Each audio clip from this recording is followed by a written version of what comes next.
I always believe everything starts at the top, and that's not to say that everything's the fault at the top, but that's where it begins. And you know, we've got a head coach who we know for 10 years has been saying that we're focused on Tuesday, today. That's all we're worried about, is having the best practice today that we can possibly have. And that's been his messaging throughout. And the owner's talking about getting on a run and winning the Super Bowl. And they've lost 3 of their last 4. So I think there's a lot of factors that have played into this. Coaching obviously hasn't been great at times in certain situations. Players haven't played great, but the front office hasn't been great in allowing the head coach to do his job either. Nick, what do you think about what Troy had to say there? With respect, Troy, I totally disagree. Oh. I think the front office's #1 job is to supply the head coach with talented players. And they have done that in Dallas. Now, they add extra noise. Those other things that I would consider, ideally, your front office provides you with great players and is seen but never heard, or never seen or heard. Like, you know what I mean? That the head coach is the only voice or face of the organization other than the quarterback, who's a default voice and face. So I get that it's not perfect, but I would sure as hell rather have the draft history and re-sign my talented players history the Cowboys have than an organization where, man, we don't never hear from the owner of the Cincinnati Bengals or recently the owner of the Miami Dolphins. They stay totally out of it. But the front office does a bad job in picking players, doesn't do a good job in retaining their talented players, and they are constantly stuck at a talent deficit.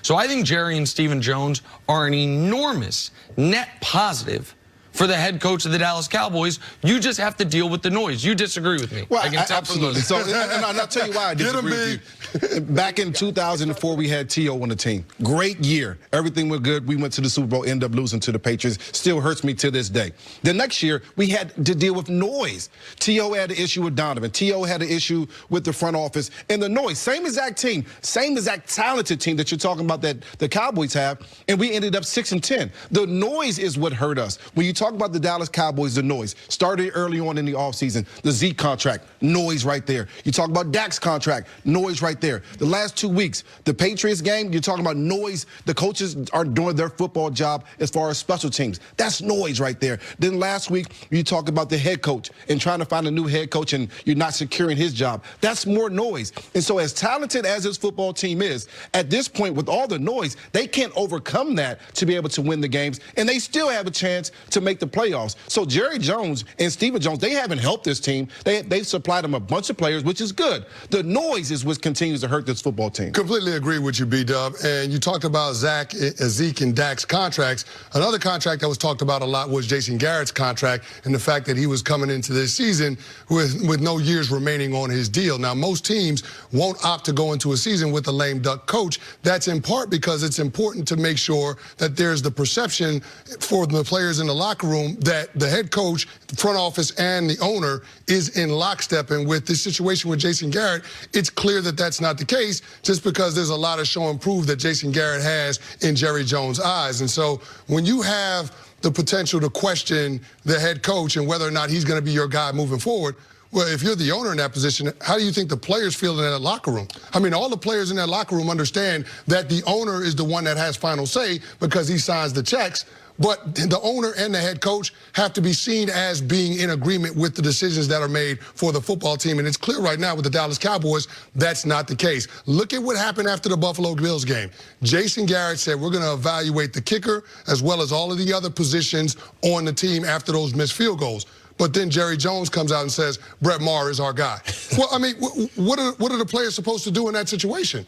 I mean, there's a little bit of confusion in terms of who's in charge down in Dallas. And I've seen this before, Jenna. You were one of those players. I've seen it before. You were in that locker room, right? Wasn't Garrett your OC at the time? Well, he was my OC in my latter years in Dallas. But before that, I came in under Bill Parcells in 2005. In the first couple of seasons, you know, you could tell that Bill Parcells was the final say with everything. Now, Jerry Jones still had his name on the checks, but Bill Parcells was the one that was running things. But then they decided to move on from Bill Parcells. He resigned in that offseason after the 2006 playoff loss to the Seattle Seahawks. And they decided to go out and hire Jason Garrett as the offensive coordinator from Miami before they hired the head coach, Wade Phillips. So as you can understand, there's a little bit of confusion in terms of who the players are supposed to listen to. You have a 13-3 year in 2007 in Wade's first year, and everybody knows players are going to be on their best behavior the first year of a new head coach. But then that following season, with the same cast of characters, you run it back and you're 8-8 and you miss the playoffs? Well, why did you underachieve? Well, you underachieved because the players didn't know who to listen to, whether it was Jason Garrett, whether it was Wade Phillips, whether it was Jerry Jones. And to me, that's the problem with the 2019 Dallas Cowboys. NFL players need to hear one voice, and that's why you're saying the head coach as well as the owner need to be on the same page. They need one voice. You need to focus on football. That same voice that you hear every day, that has to be echoed from the owner. And that head coach, that's the one voice that you need to hear, because at the end of the day, when you're talking about your play, that's the guy that you answer to on a more regular basis than the owner. But if you, pardon me, but if your head coach has a strong enough voice, he can communicate to the players. You're going to hear from the owner all the time. Ignore it. You're going to hear him question my job and question your job. I am the voice. You know who could do that? Bill Parcells, Joe Torre in New York with George Steinbrenner, Doc Rivers right now with Steve Ballmer with the LA Clippers. We have some flamboyant, boisterous owners either presently or historically in sports. Jimmy Johnson could deal with it. The coaches with the Dallas Cowboys in their history who have enough temerity, if you will, have enough fortitude in their and strength of their convictions can make it so their voice is the one that matters. And it will work for a time, but look at this. Jimmy Johnson out. He walked away. 4 years. He walked away. Yeah. Bill Parcells walked away. There's a reason why those guys are leaving. It's because the owner wants to insert himself in football decisions, and he oversteps as far as his head coaches are concerned. I understand that. The point that I'm trying I think you're undervaluing the point, though, in terms of the messaging that's going to the players in the locker room. And that's totally fair. Because that's a critical factor. And it's totally fair, and it's something I can't speak to. You know what I mean? Being a player in the locker room, as far as my coach is giving me one message, my own's giving me another. What I think sometimes gets lost in the wash, though, and what I think gets undervalued generally when we talk about the Cowboys' power structure is the owner's #1 job, though, if he is also the GM, is to, so let me rephrase it actually.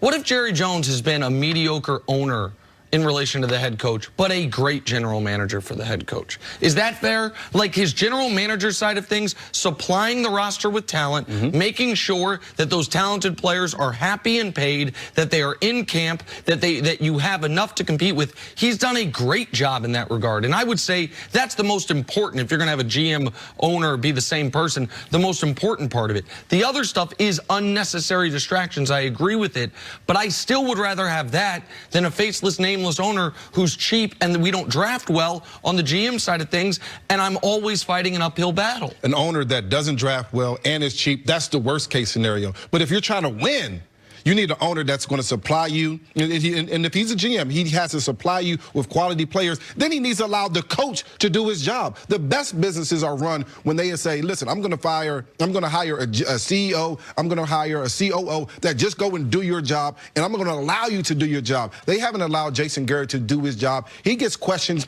at every game. Every single game, he gets questioned, and that can't be easy as a coach. That's what he signed up for, but some of those other coaches, they got out because of that same reason. Yeah, I think Jerry Jones has undermined his head coach. And, Nick, I understand the way you're framing it. I just don't think it's completely fair. I don't think it has to be an owner that comes out and talks all the time and supplies his head coach with good players. And on the opposite end of the spectrum, an owner that doesn't go out and spend money on any players. Version. There's got to be something in the middle there. But in terms of what you're saying, the most important thing is, I mean, if the most important thing was getting the most talented players that are out there, then the most talented teams would always win. But that's not the case in the National Football League. Bill Parcells said it all the time. The best players don't always make the best team, but the best team always wins. And the best team, in part, has a lot to do with the head coach being able to have consistency in messaging, and then the ownership group empowering that head coach to make the final say when it comes to football decisions. See Tom Coughlin in 2011. Look, and that may be why this might not be the most appealing job